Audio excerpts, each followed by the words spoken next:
Ambassador Vlok walked into the great hall of the Galactic Council with fear in his 4 eyes. The chamber was filled with representatives from 30 different species, all watching him with bored expressions. They had been ruling the galaxy for thousands of years. They believed they had seen everything. Vlok knew they were wrong. The Zorathi ambassador reached the central platform and activated his display device. Images of a blue and green planet appeared in the air above him. Earth, the homeworld of humanity. Honored members of the council, Vlok began, his voice steady despite his fear. I come before you today with a warning. My people have been watching humanity for 300 years, since they first left their solar system. What we have learned has filled us with concern. High Chancellor Kreth, the leader of the council, made a sound of annoyance. His gray skin wrinkled as he leaned back in his tall chair. Another report about the humans? They are children in the galaxy, Ambassador. They have only been traveling between stars for 2 centuries. What could they possibly do that would concern a species as old as yours? Vlok felt his heart beating faster. He had expected this reaction. The council was proud. They looked down on younger species. But they needed to understand. The humans are not like other species, Vlok said. He changed the image to show a human family. A man, a woman, 2 children. And sitting beside them was a creature with sharp teeth and golden eyes. A dog. The council members looked confused. What is that animal? Asked one of the representatives. That is a wolf, Vlok explained. Or rather, it was a wolf. 40,000 years ago, humans took one of the deadliest predators on their planet and turned it into a companion. They call them dogs now. They have created thousands of different types. Some are small enough to hold in one hand. Others are large enough to knock down a grown human. Commander Terex of the Vexery Dominion laughed loudly. He was a tall creature covered in hard plates, built for war. His species had conquered 12 star systems through military strength. You are afraid of pets, Ambassador? Perhaps the Zorathi are weaker than we thought. Some of the other representatives laughed as well. Vlok felt shame burn through him, but he continued. You do not understand, he said. Humans did not stop with wolves. They took horses, animals twice their size with enough strength to kill them with a single kick, and they climbed on their backs. They ride them. They took birds of prey, creatures with claws that could tear out their eyes, and trained them to hunt alongside them. They took cats, small predators that could bite through their skin, and they sleep with these animals in their beds. The laughter in the chamber died down. Some of the representatives were beginning to look uncertain. Vlok pressed forward. On every other world we have studied, intelligent species avoid predators. They build walls. They create weapons. They kill anything that threatens them. Humans did something different. They made friends with their predators. They formed bonds with creatures that should have eaten them. He changed the image again. This time, it showed a human soldier standing beside a large dog. Both wore matching equipment. Both stared at the camera with the same fierce expression. Humans bring these animals to war, Vlok said quietly. They have done so for thousands of years. The animals fight beside them, die for them, and kill for them. The bond between a human and their animal is stronger than anything we have seen in the galaxy. They call these creatures their family. High Chancellor Kreth waved one of his thin hands dismissively. This is very interesting from a scientific view, Ambassador. But I fail to see the threat. Animals are animals. They cannot stand against plasma rifles and orbital strikes. Vlok shook his head. You are thinking like a council member, Chancellor. You are thinking about military power and numbers. But humans do not think that way. When you threaten a human, you are not threatening one creature. You are threatening their pack. And their pack includes every animal that has ever chosen to stand beside them. Commander Terex stood up from his seat. Enough of this foolishness. I came here today to propose action, not to listen to stories about human pets. He looked around the chamber with his cold eyes. The human colonies are weak. They have spread themselves thin across dozens of worlds. I propose we begin a liberation campaign. We will bring these colonies under Vexery control and add their resources to the Dominion. Several representatives nodded in agreement. Human space contained valuable mining worlds and agricultural planets. Many species have been eyeing those resources for years. Vlok spoke up desperately. If you attack their colonies, you will not face human soldiers alone. You will face the predators they have kept at their side for 40,000 years. Dogs that can track you by scent across any terrain. Horses that can carry warriors faster than your ground vehicles. Birds that can spot your movements from the sky. You will be fighting an army that has been preparing for war since before your species learned to make fire. Commander Tarex made a harsh sound that was his species' version of a laugh.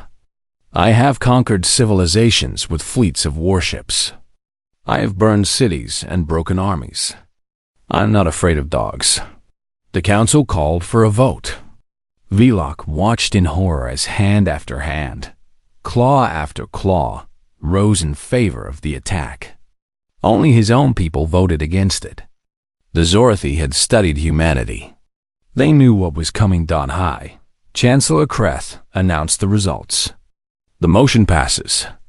Commander Tarex will lead a liberation force to the human colony world designated New Montana. May the council's wisdom guide us. As the representatives began to leave, Vlok remained on the platform. Commander Tarex walked past him with a smug expression. "Do not worry, Ambassador," Tarex said. "When I have conquered the humans, I will bring you one of their dogs as a gift. Perhaps you can keep it as a pet." Vlok looked at the commander with sadness in his eyes. "You do not understand what you are awakening," he said quietly. Humans did not tame these animals through strength. They did it through love. And there is nothing in this galaxy more dangerous than a human protecting something they love. Tarex walked away without responding. He had already stopped listening. Vlok stood alone in the empty chamber for a long time. He looked at the image still floating above the platform. A human family with their dog. They looked so peaceful, so harmless. But Vlok had seen the other images. The ones he had not shown the council. Images of humans fighting beside wolves in ancient forests. Images of cavalry charges that broke entire armies. Images of dogs leaping at enemies with no fear of death. The council had made its choice. Now they would learn why humanity was the most dangerous species in the galaxy. Not because of their weapons. Not because of their technology. But because they had spent 40,000 years learning how to fight alongside predators, and those predators would never let their humans stand alone. The colony world of New Montana was a peaceful place. Wide plains of golden grass stretched from horizon to horizon, broken only by patches of forest and small mountains in the distance. The humans had chosen this world because it reminded them of Earth. It felt like home. The town of Pine Ridge sat in the center of a green valley. 5,000 people lived there, mostly farmers and ranchers who had come to build a quiet life among the stars.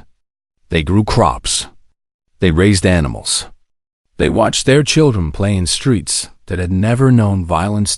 Captain Danny Cole brought his ship into orbit on a routine supply run. The Horizon's Edge was a medium-sized transport vessel. Nothing special to look at. Danny had been making these runs for 10 years. He knew every colony in this sector by name. "Looks quiet down there," said Kevin Moore, his first officer. Kevin was a former Marine with gray in his hair and scars on his hands. He had retired to cargo runs after 20 years of service. He enjoyed the peaceful work. "Always is," Danny replied. He turned to check on the cargo bay through the internal cameras. "Lisa, how are our passengers doing?" Lisa Grant appeared on the screen. She was the ship's xenobiologist, but her real love was animals. Behind her, 20 military working dogs rested in climate-controlled kennels. They were being transferred to a new training facility on New Montana. Everyone is happy and healthy, Lisa said with a smile. Pete just finished their checkups. They are ready for their new home. Pete Dawson waved at the camera from behind Lisa. He was the ship's veterinarian and had spent the entire journey making sure the dogs were comfortable. He treated each one like his own child. Danny smiled and was about to respond when Amy Hughes shouted from the communication station. Captain, we have contacts dropping out of hyperspace. Multiple signatures. They are not ours. The bridge went silent. Danny felt his stomach drop. Identify them. Amy worked her console with shaking hands.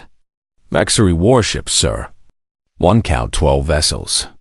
They are taking formation around the planet. Kevin swore quietly. What are the HFY doing here? We have no conflict with them. Before anyone could answer, the main screen flickered. A face appeared that Danny had never seen before, but recognized from intelligence briefings. Commander Terex of the HFY Dominion. His plated face showed no emotion as he spoke. Human vessels in orbit of this world, you are ordered to stand down immediately. By decree of the Galactic Council, this planet and all its inhabitants now belong to the HFY Dominion. You have 1 hour to surrender.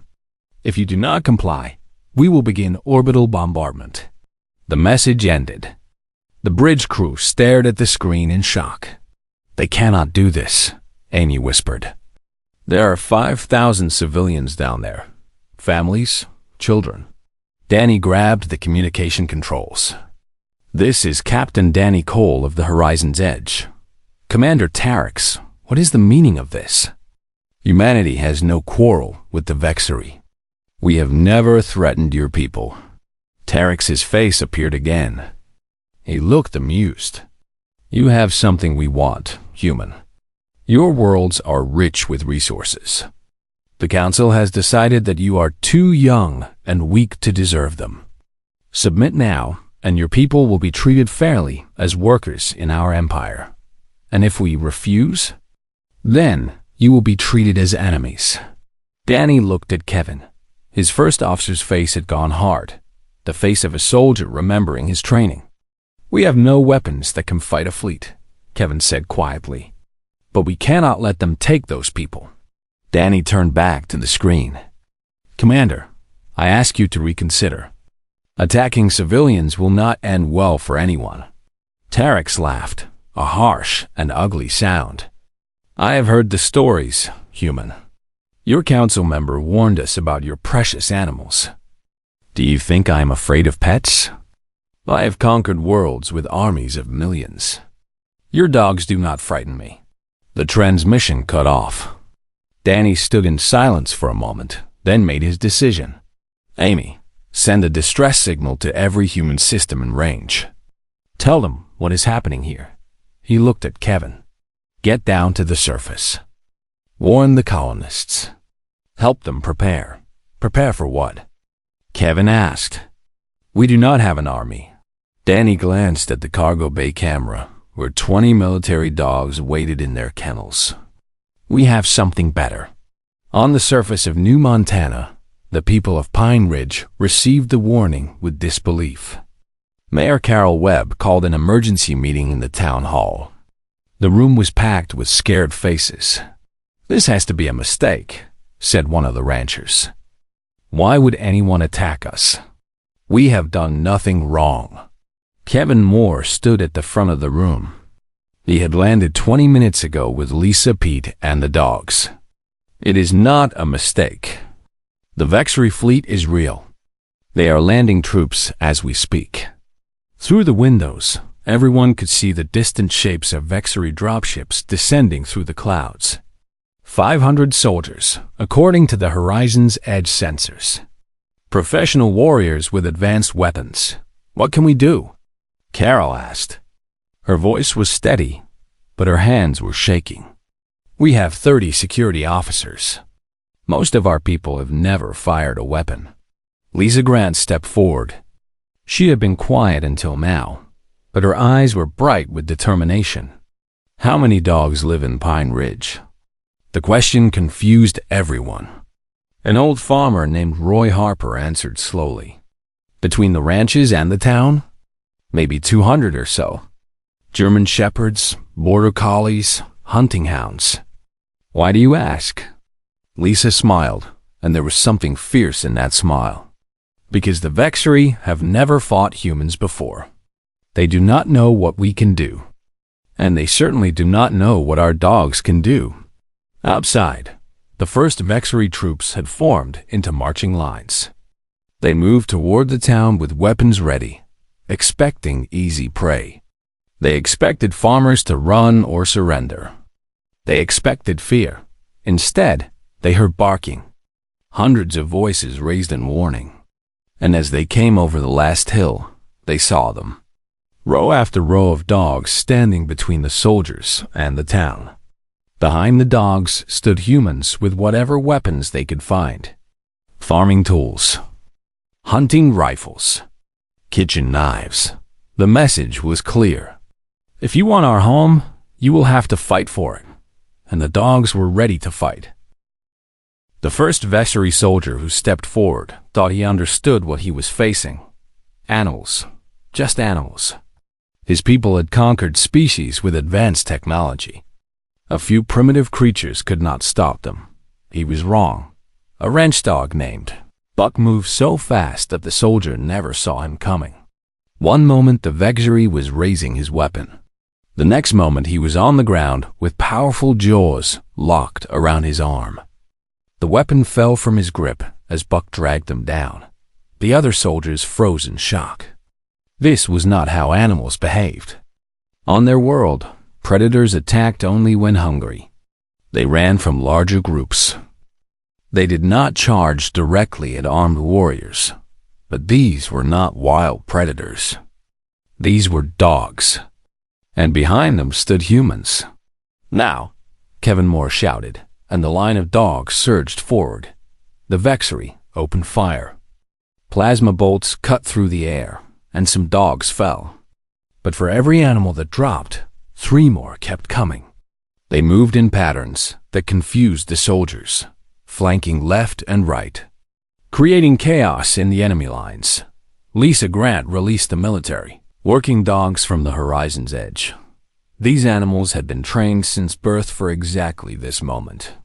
They wore protective gear and moved with deadly purpose. Each one knew exactly where to strike to bring down an enemy. Pete Dawson coordinated with the local ranches through a hastily set up RADIO network. "Send your herding dogs around the east side," he ordered. "We need to cut off their retreat." The ranchers obeyed. Border collies and Australian shepherds raced through the tall grass, invisible to the Vexery sensors. These dogs had spent their lives moving livestock across difficult terrain. Moving enemy soldiers was not so different. Commander Terex watched from orbit with growing confusion. His tactical display showed his troops scattered and disorganized. Reports were coming in that made no sense. Animals were working together. Animals were communicating with humans. Animals were fighting like soldiers. "This is impossible," Terex muttered. "They are just beasts." His second officer, a younger Vexery named Soren, looked at the data with wide eyes. "Sir, our troops are reporting that the animals seem to anticipate their movements. When they try to retreat, there are more animals waiting. When they try to regroup, the animals attack from multiple directions." Terex slammed his fist on the console. "Send reinforcements. Double the ground force." On the surface, Kevin Moore saw an opportunity. The Vexery were focused on the dogs, which meant they were not watching their flanks. He gathered 20 volunteers, including some former military personnel who had retired to the colony. "Follow me," Kevin said. "Stay low. Let the dogs do their work while we do ours." They circled around the battle through a dry riverbed. The sounds of combat echoed across the plains. barking, screaming, the crack of weapons fire. It was chaos, exactly the kind of chaos that favored the defenders. Kevin's team reached the Vexury landing zone. 4 transport ships sat on the grass, guarded by only a handful of soldiers. Most of the guards were staring toward the battle, trying to understand what was happening. "On my signal," Kevin whispered. He raised 3 fingers. 2. 1. They hit the landing zone hard and fast. The guards were taken by surprise. Within minutes, the transport ships were disabled. The Vexury army had no way to retreat. Back at the main battle, the tide had turned. The dogs had broken the enemy formation into small groups. Each group found itself surrounded by animals and humans working together. Old Roy Harper led a group of ranchers with shotguns and hunting dogs. His 2 German shepherds, Max and Bella, had been with him for 8 years. They had never been trained for war, but they knew their job was to protect the pack. And the pack included every human in Pine Ridge. "Easy now," Roy told them as they approached a group of cornered Vexury. "We want prisoners, not bodies." Max and Bella circled the soldiers, growling deep in their throats. The Vexury dropped their weapons and raised their hands. They had never surrendered before, but they had never faced anything like this dawn. By nightfall, the first wave of Vexury soldiers had been defeated. 200 were dead or captured. The rest had fled into the wilderness, hoping to hide until reinforcements arrived. They quickly learned that hiding was not possible. Lisa Grant sent teams of tracking dogs after them. Bloodhounds and beagles, bred for thousands of years to follow scent trails, spread out through the forests and hills. They could smell fear. They could smell sweat. They could smell the strange chemical compounds that made up Vexury blood. One by one, the fleeing soldiers were found. The dogs would locate them and begin barking, calling their human partners to the spot. Some soldiers tried to fight. They learned that a dog at close range was faster than any weapon. Tarex received reports throughout the night. His soldiers were being hunted, not by human military forces, but by animals that seemed to be everywhere at once. Animals that never tired. Animals that worked perfectly with their human companions. "What are these creatures?" Tarex demanded. "Why do they fight so hard for the humans?" No one could answer him. The Vexury had never formed bonds with other species. They dominated or were dominated. The idea of partnership, of love between different creatures, was completely foreign to them. As the sun rose over New Montana, the surviving Vexury soldiers were brought into Pine Ridge as prisoners. They looked broken and confused. They had expected an easy victory. Instead, they had faced something their training never prepared them for. Lisa Grant walked among the prisoners with a German shepherd at her side. The dog was calm now, its job done.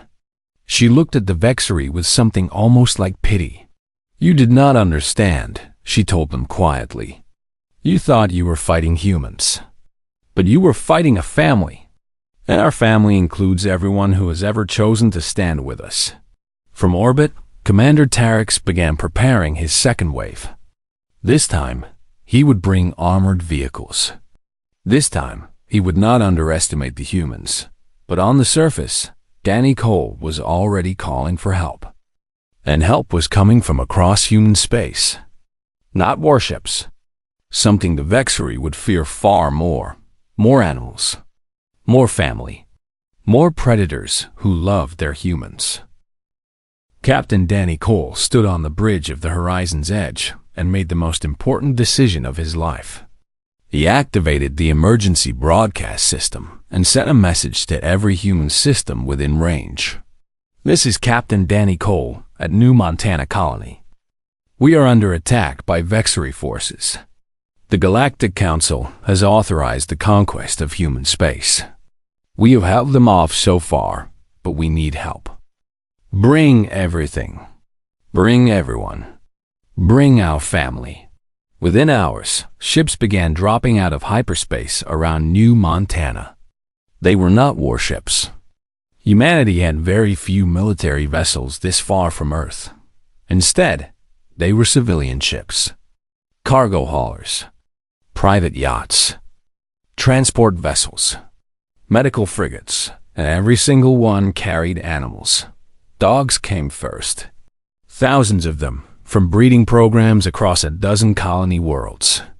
German Shepherds, Belgian Malinois, Dutch Shepherds, and dozens of other breeds trained for protection and combat. Their handlers came with them, men and women who had devoted their lives to working alongside these animals. Then came the horses. New Montana had been chosen partly because it was perfect for horse breeding. Now riders arrived from neighboring systems, bringing their mounts on special transport ships. Quarter horses, Arabians, and strong draft horses that could carry armored riders into battle. Lisa Grant watched the arrivals from the horizon's edge with tears in her eyes. "They came," she whispered. They actually came. Pete Dawson stood beside her, holding the leash of a young Belgian Malinois named Scout. Of course they came. Someone threatened our people. What did the Vexry expect? On the surface, the colonists of Pine Ridge welcomed the newcomers with open arms. Food was shared. Plans were made. The town that had been a quiet farming community was transforming into a fortress defended by humanity's oldest allies. Commander Tarex watched the arrivals with growing unease. His sensors showed more and more ships entering the system. None of them appeared to be military vessels, but the energy signatures suggested they were carrying large amounts of biological cargo. "More animals," his second officer reported. "They are bringing more animals from other worlds." Tarek shook his head in disbelief. Why? What do they think these creatures can do against armored vehicles and orbital support? He ordered the second wave to launch. 20 heavy ground vehicles descended toward the surface, each one carrying enough firepower to level a city block. Terex had learned from the first attack. He would not send infantry alone this time. The vehicles landed 5 kilometers from Pine Ridge and began their advance. Their heavy armor was designed to withstand direct hits from military weapons. Their cannons could punch through bunker walls. They rolled forward in a perfect line, unstoppable and deadly. Kevin Moore watched them come from a hilltop outside town. Beside him stood a woman named Grace Miller, a horse breeder from a neighboring system. She had arrived 3 hours ago with 40 riders and their mounts. "Can we stop those things?" Grace asked. Her horse, a gray mare named Storm, stamped nervously beneath her. Kevin smiled grimly. "Not directly. But we do not need to stop them. We just need to separate them from their support." The Vexery infantry followed behind the vehicles, using them as mobile cover. It was smart tactics, but it assumed the defenders would attack from the front. Kevin raised his radio. "All teams, execute Plan Wolfpack." From the forests on both sides of the Vexery advance, riders emerged. 40 horses carrying humans armed with rifles and explosives. They did not attack the vehicles. Instead, they swept around them in wide circles, targeting the infantry that tried to keep up. The Vexery soldiers had never seen horses before. These massive creatures moved faster than any ground vehicle, carrying armed humans on their backs. The soldiers tried to fire, but the riders were already past them, striking and retreating in patterns that seemed almost choreographed. "They are using the animals as cavalry," Terex realized. "Like ancient warfare." His second officer looked confused. Why would they use such primitive tactics? "Because it works," Terex growled. Meanwhile, hunting dogs harried the Vexery infantry from the grass. Unlike the frontal assault of the first battle, these dogs worked in small packs, darting in to bite and retreating before the soldiers could respond. They were not trying to kill. They were trying to exhaust and confuse. Amy Hughes had spent the night studying Vexery communication frequencies. Now she put that knowledge to use. She hacked into their command channel and broadcast the sounds of the battle directly to Commander Terex. The sound of barking filled the bridge of the Vexry flagship. Howling. The screams of soldiers facing enemies they could not understand. Terex's crew looked at each other with growing fear. This was not war as they knew it. The armored vehicles pushed forward, but without infantry support, they were vulnerable. Kevin's team had prepared for this. Small groups of handlers with trained Belgian Malinois approached the vehicles from behind. The dogs had been trained to breach doors and windows. In this case, they targeted the access hatches on the vehicles. The handlers used cutting tools to weaken the seals, and the dogs squeezed through gaps that would have stopped any human. Inside the vehicles, chaos erupted. Drivers found themselves attacked by furious animals that seemed to come from nowhere. Some vehicles crashed into each other. Others simply stopped as their crews abandoned them. Kevin led the final assault on the Vexry command vehicle personally. His team of 5 handlers and their dogs moved through the smoke and confusion with practiced efficiency. The dogs entered first, clearing each compartment. The humans followed, securing prisoners.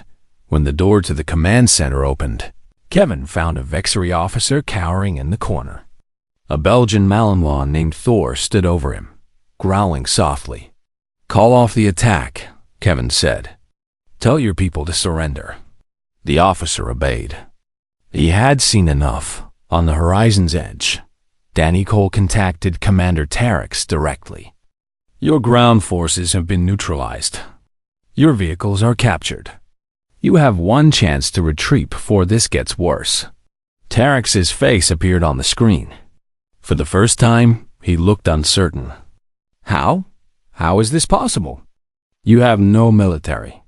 You have no advanced weapons." Danny leaned forward.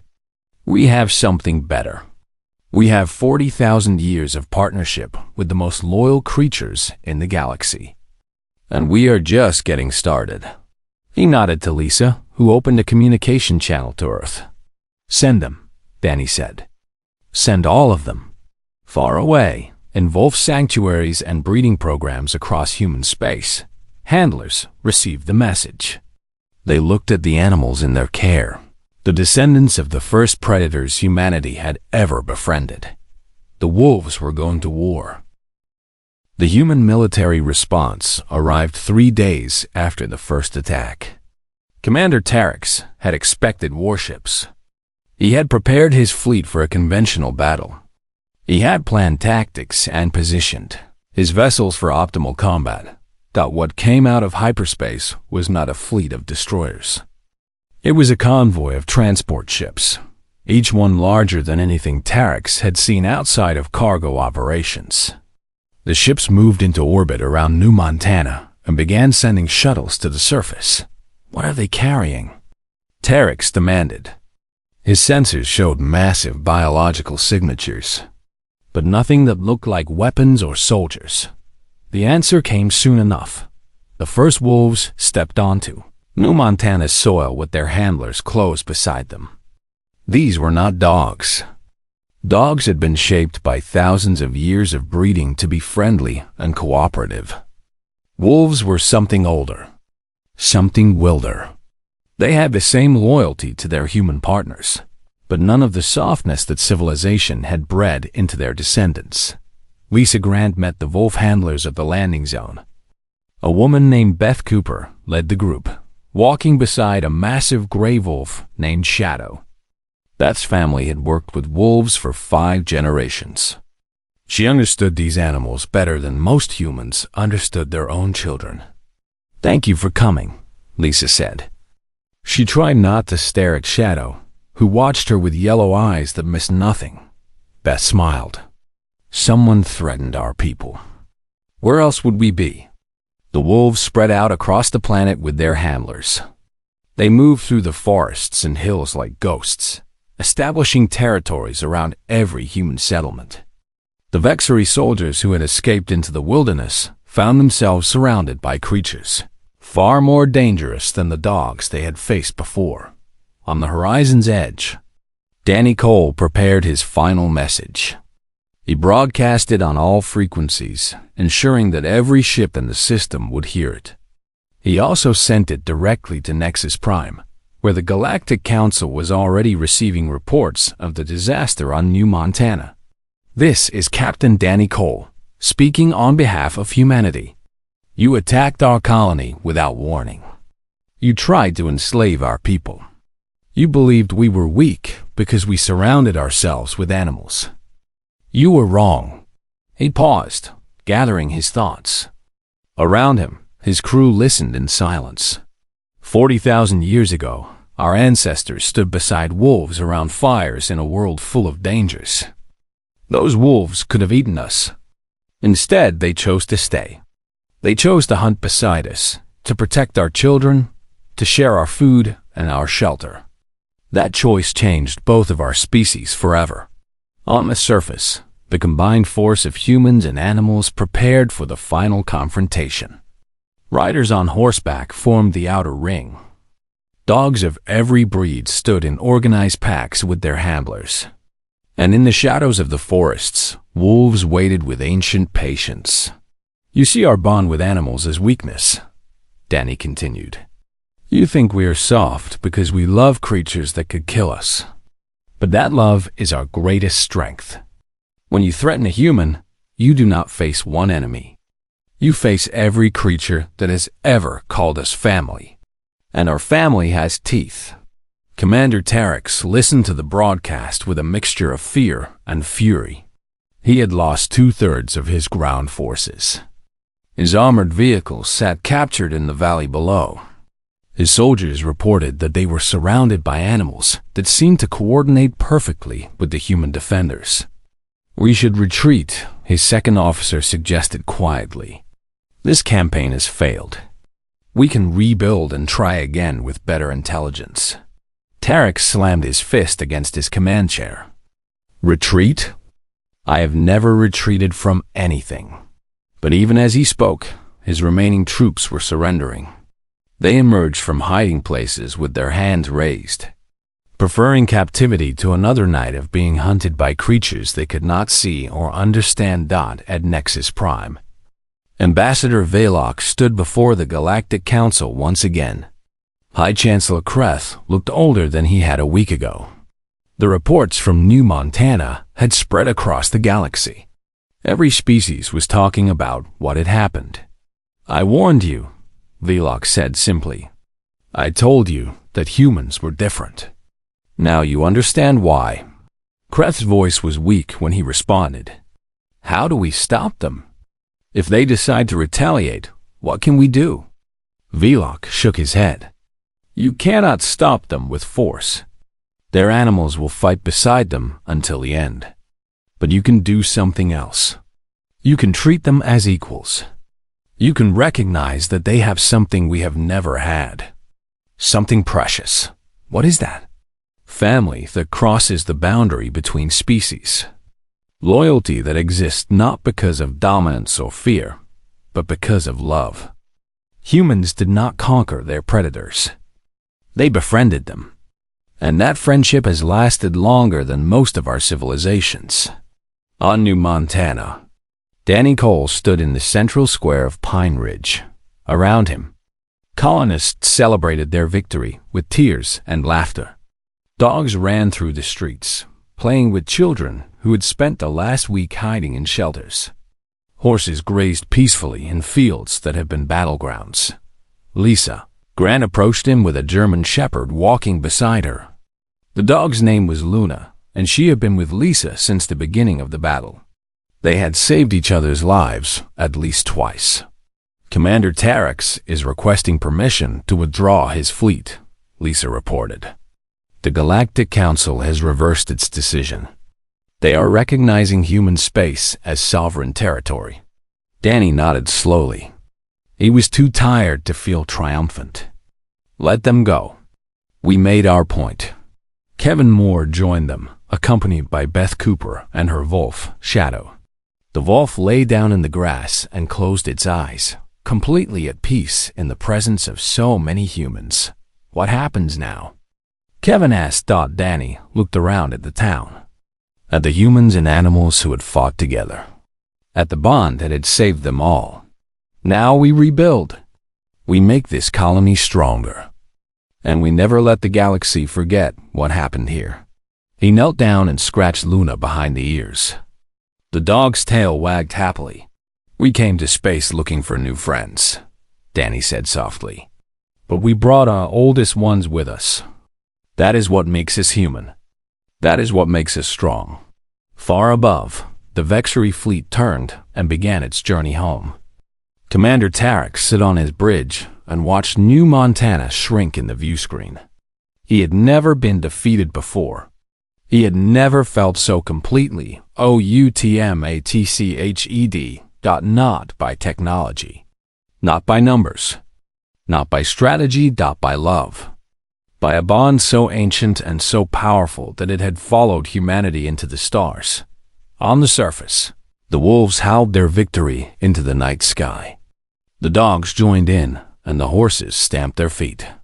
Humans stood among them, no longer masters or owners, but family.